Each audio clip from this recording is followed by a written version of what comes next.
Hi, my name is Julie. I'm one of the nurse orthopedic coordinators here at Oregon Surgical Institute. And I'm going to talk to you a little bit about spine surgery discharge instructions today. Everything that we go over today will be provided to you in writing.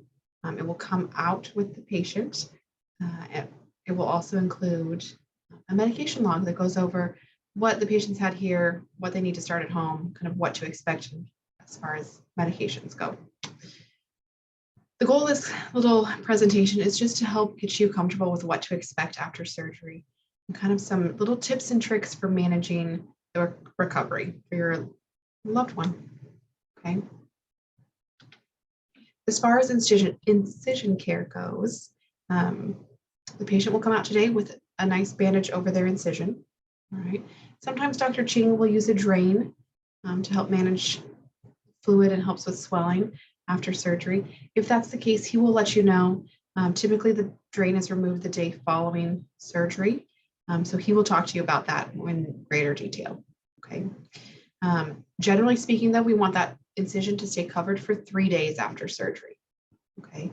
We will send you home with some gauze and tape just in case you need to change that bandage or reinforce the bandaging. So you have some backup supplies. All right. On the 3rd day, you're going to remove that bandage.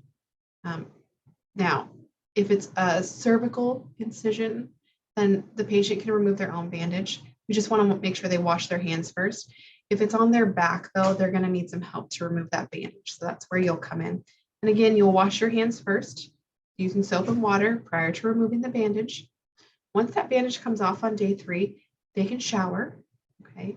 They can let the soap and water run over that incision while they're in the shower, but we don't want them to wash it. All right, we just want them to let the soap and water run over their incision, and then they'll gently pat it dry with a nice clean towel when they're done showering. Now, there is no need to replace that bandage after that shower. Okay, so the only exception to that would be if they're having active drainage from their incision, in which case hold off on the shower and have them call Dr. Ching first. But otherwise, it'll be fine. Okay. Leave the incision uncovered. We don't want them to put anything on the incision. So no ointments, lotions, neosporins, anything like that. That incision needs to just stay dry. We do want to make sure the patient is wearing clean clothes each day. And we want the area around them to be really clean. So make sure that they have clean sheets on the bed every couple of days. If it's easier, you can use like a flat sheet and fold it in half and just put it across the middle of the bed if it's a lumbar surgery, or at the top of the bed if it's a cervical surgery, and just to give you that extra clean so it can be a little bit easier to change. Okay. The other thing we want you to do is put a clean towel or a sheet over the chairs the patient sits in at home, just as an extra layer of clean between them and everyone else who's ever sat in that chair. It's important to keep pets away from their incision. Okay. If they have pets at home, they can love on their pet. They can, enjoy their company, but we don't want the pets anywhere near the incision, and the pets cannot be in or on the bed for at least 2 weeks after surgery. We really want to make sure that incision heals well, because pets, while they're lovely and so wonderful, they really do increase that risk of infection. We want to avoid that if we can. Now, pain management after surgery can be tricky. Okay. We do expect there to be some incisional pain and soreness. That's very normal. Everything's going to be uncomfortable for a while. All right. Sometimes the pain they had before surgery will still be there after surgery. It doesn't mean the surgery didn't work. It just means the body needs a little bit more time to realize everything that it's gone through. Okay. So the patient will go home with some pain medications or prescription for pain medications. There will be specific instructions on the labels of how often and how much they can take. But the goal is to use as little of those prescription medications as possible while keeping their pain under control. All right. So the goal is to keep them at a functional level of pain. What that means is they can get up, they can walk, they can rest when they need to, they can get up to the bathroom, and the pain doesn't stop them from doing those things. All right. Generally, we really do recommend taking some Tylenol on a regular basis to help with pain management. Okay. It does make a big difference after surgery. So we will put together a little schedule based off when they've had their Tylenol here. Dr. Ching may want them to take an anti-inflammatory after surgery. So we'll discuss that with each patient individually before they're discharged. And if they can take an anti-inflammatory, we'll put that on their medication list. Okay.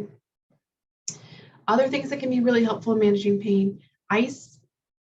20 minutes on with an ice pack, take it off for at least an hour. Make sure there's a barrier between the skin and the ice. So you can use wrap it in a pillowcase or a hand towel. Gel packs tend to work best. They conform a little bit better and are just more comfortable than a lumpy bag of peas. But the bag of peas will work, or just ice in a bag. There's many, many ways to do this.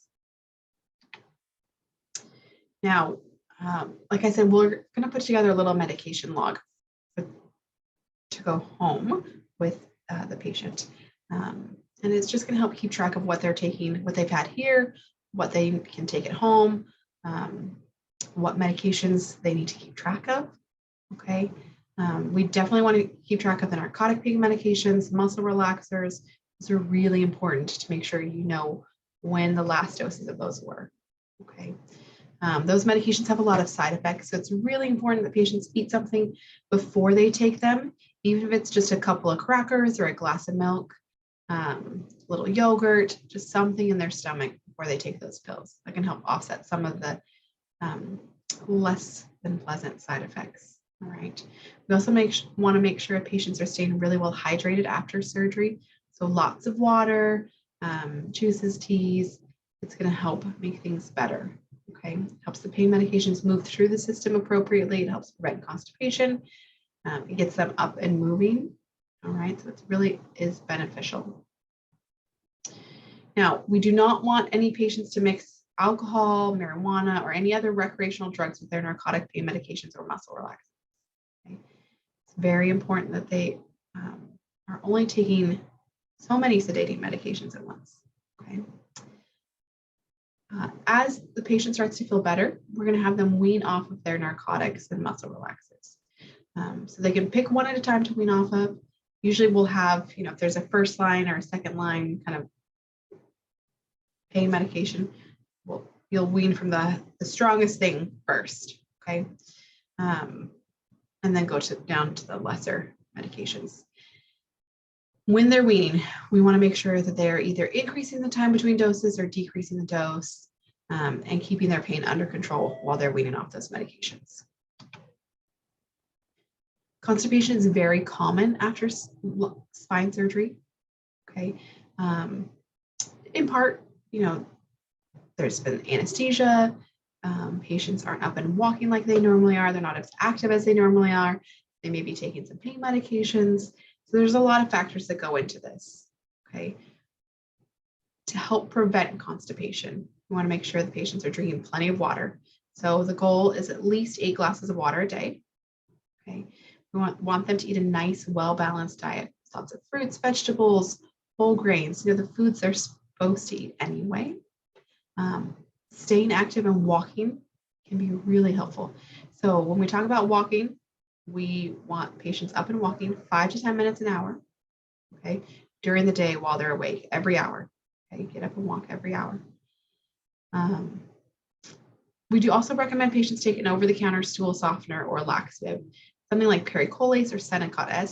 It's a combination softener, so like docusate sodium, with a laxative, Senna. Okay, we recommend that patients take this medication twice a day, as long as they're taking the narcotic pain medications, and until they're having regular bowel movements. Okay, we will include a little constipation tip sheet in the discharge instructions that has some over-the-counter suggestions for things you can try if patients get to 3 days without a bowel movement. The goal is that they have a bowel movement at least every 3 days. If it goes beyond that, there's some suggestions for things you can try. The farther down the page you go, the stronger the laxative gets, right? And everything on there is over the counter. Now, as far as activity goes, we want patients up and walking. That's really almost the extent of it, honestly. So just those light walks, 5 to 10 minutes an hour during the day while they're awake. We want them walking on nice, even surfaces. Anything that they could potentially trip over, we want up and off the floor. Okay, so throw rugs, clutter, make sure they've got nice, easy pathways. These first couple of days home, whenever they're up, someone else needs to be walking with them. Okay. As the anesthesia clears their system, it's not unusual for patients to get a little bit dizzy when they're up. So it can be really helpful if they have someone right there with them to help them into a chair or to lay down. Okay. Now, I know everyone wants to walk outside. They get sick of being at home. And that's okay once you get to that point. But you need to make sure you have a nice, safe space to walk outside. Okay. So still, you're going to stick with that 5 to 10 minutes until Dr. Ching tells you otherwise. But you can walk outside if you have a nice, flat, smooth, not slippery surface. Okay. So if it's pouring down rain or it's icy or you've got mossy sidewalks or gravel roads or hills, just stay inside. Okay. As far as driving goes, Dr. Ching will let you know when you're cleared to drive, when the patient's cleared to drive after surgery. Definitely not while they're taking any of the narcotics or muscle relaxers. We don't want them driving while under the influence of medications. Okay. A lot of people ask about when they can get back to work. It really honestly depends on how the recovery is going. So again, it's one of those things that you'll talk about at your follow-up, at the follow-up visits. Okay. Sleeping. So generally speaking, we want you to sleep either on your patient to sleep either on their side or on their back. If they are going to sleep on their side, we want a nice supportive pillow under their head and then pillows in between their legs, their knees while they're sleeping, just to help keep everything aligned. If they're going to sleep on their back, again, a nice supportive pillow so that their head's in a comfortable position, their neck's in a comfortable position, and then pillows under the knees to help with that. Okay. We want patients to avoid sleeping on their stomachs. It just kind of puts that spine in a funny position and can be really uncomfortable after surgery. Now, as far as precautions go, if the patient's had a lumbar spine surgery or a lower back surgery, they're going to avoid bending, lifting, and twisting. Okay, we don't want them lifting anything more than 5 pounds until their next visit. We don't want them twisting, so that can be tricky in the kitchen when you go to make a sandwich. People twist a lot to get the things they need out of the cupboards, out of the fridge. So they need to be really mindful about what they're doing when. And bending. We don't want them patients bending down to the floor to pick something up off the floor. We also don't want them reaching, because if you're reaching for something that's more than an arm's length away, you're bending. It's the same motion. Okay. So limiting those activities are really going to help with pain management and help the patient heal a little bit easier. Okay. Physical therapy, it's not really something that's addressed in those first few weeks after surgery. Later on down the road, between weeks 4 and 6, that's when they'll kind of talk to the patient about whether or not they need physical therapy and the benefits of that. If the patient has had a cervical spine surgery, so surgery on their neck, we still want them to avoid bending and lifting, but it's a little bit different. Okay. The bending, we want to make sure that their neck is nice and straight, gentle range of motion movements are okay. All right. They really need to listen to their body. If, the range of motion is hard, they should just hold off and wait. Okay. Still no reaching. The lifting, again, nothing more than 5 pounds, but we also need to make sure they're not lifting anything over their head. Okay. So they can use their hands to wash their hair in the shower or put clothes on over their head. That sort of motion is fine. But we don't want them to say, hold a hair dryer and dry their hair, or get dishes out of the cupboard above their head. Okay, those are the kinds of things we want them to avoid after surgery. Same thing goes with physical therapy. Generally, 4 and 6 weeks is when Dr. Ching will address that with the patient, see if they can benefit from some physical therapy. Now, as far as what to watch out for, when to call Dr. Ching. So he wants to know if there's any new numbness, tingling, or weakness after surgery. Okay. If there's a constant increase in pain, patient feels like they can't get it under control, the medications aren't working, call. Okay. We don't want them to suffer at home. All right. If there are any changes in bladder or bowel control. So loss of control of either, right? Or if the patient feels like they can't empty their bladder fully, Dr. Ching needs to know about it, right? He also needs to know if there's any fevers over 102. The first few days after surgery, it's not unusual to run a little bit of a low-grade fever. The best thing for patients to do if they do have those low-grade fevers is to get up, walk around, do some deep breathing, really try and focus on taking as big a breath as possible, holding it, and then breathing out, okay? So 10 big deep breaths an hour, the walking, those are gonna help break those fevers, okay? Severe positional headaches are something else we want you to watch out for, okay? Especially if the patient's had a lower back surgery. So what we're looking for here is if they have no headache or very, very minimal headache when they're laying down, but as they sit up or stand, the headache gets worse.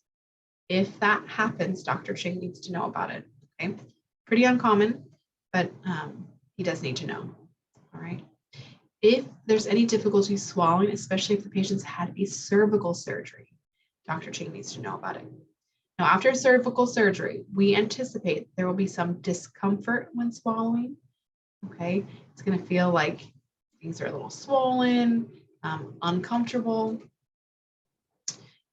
But if it's hard to swallow, the patient feels like they can't swallow their pills or their food or their liquids easily, Dr. Ching needs to know about it, all right?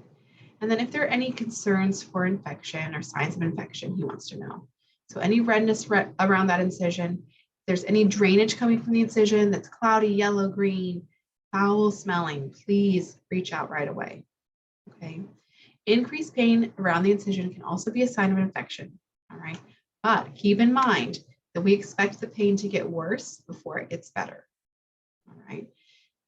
Dr. Ching tends to use a little bit of a local anesthetic around his incisions, which means that first day or so, the incisional pain isn't so bad. As that wears off, we do anticipate there to be more pain. If you're ever unsure though, just call his office, all right? There is someone on call 24 hours a day, 7 days a week. If you need to call the office after office hours, follow the prompts for the answering service. They will take your information and page the on-call surgeon. Now, as far as when to call 911, so these are the same rules that you would follow whether you've had surgery, you haven't had surgery. These are just everyday rules for calling 911, all right? So if there's any chest pain, any persistent shortness of breath or difficulty breathing, any signs of a stroke. So the stroke acronym is B FAST. So B for any balance issues. If the patient feels like their balance isn't right, they're having a hard time walking steadily. E is for eyes. If you notice any changes in vision, if they feel like they can't see things well, call. F is for facial drooping. So when they go to smile, one side of their mouth goes up, the other stays down. That's a reason to call, okay? A is for arm weakness. Really, it's for weakness to one side of the body. So if you notice one side of the body is weak, they don't have good control over it, that would be a sign of a stroke. S is for speech.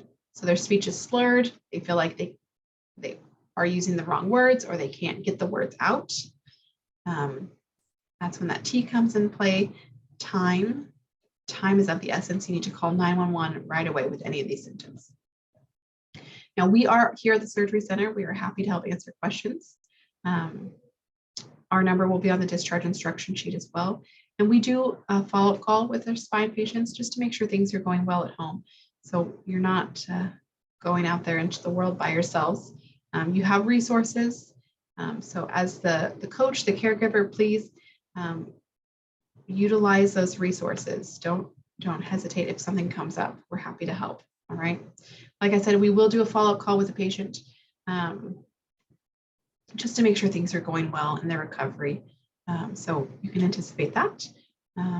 Otherwise, we will put together that little medication log. If you have any questions, please reach out.